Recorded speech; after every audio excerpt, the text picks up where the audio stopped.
Well, at DCN, we design a lot of sample devices. We do a lot of take-home tests. And of course, it's very important to make sure that the test is done correctly.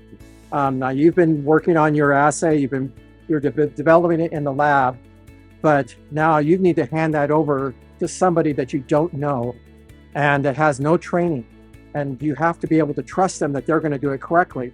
So we need to make sure that they develop a level of trust in that as they're going through, that they've done it correctly, and to take out, oftentimes just the nervousness of what's happening.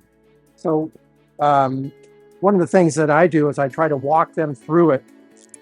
So you might have a test such as, say, maybe it's a urine test or a saliva test, and you're whether you have a large volume or not, that's in a cup or something like that. You might have to be able to draw up a certain amount of that into maybe say a syringe, and you have to process the sample inside. What I try to do on that aspect is I try to walk them through that process.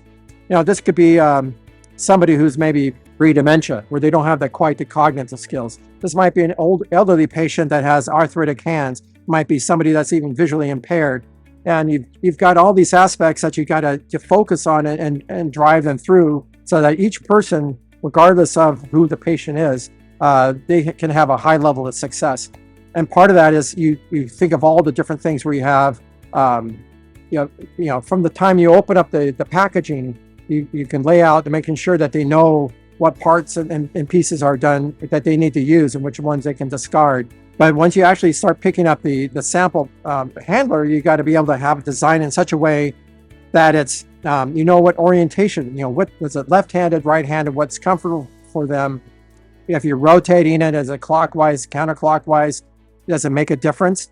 And so maybe on something like this, maybe as you're drawing up a sample like that, we have a point where it's moving enough that they can actually see that they're doing something. You don't want something that's moved just a couple of millimeters and they can't figure out, they don't really notice it. So I try to overemphasize the movement so that you get that feedback that, okay, I'm drawing it up, I'm bringing it up, and then maybe I have it lock in the upright position so that they get that visual feedback, to get a tactile feedback, and you've also restricted it so that now they can't go back down and mess up how much they've drawn.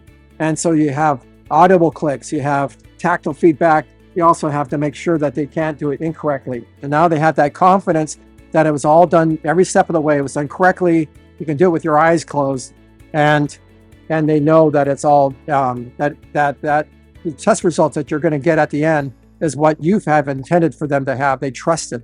And then when they see the final test results, they can say that I did it correctly, and you've actually got a positive feedback, positive user experience, but as well as the accurate tests all at the same time. So it's a lot of aspects going on to it, but don't forget that there's a lot of emotion that's involved in these types of assays, especially when you're dealing with a take-home test.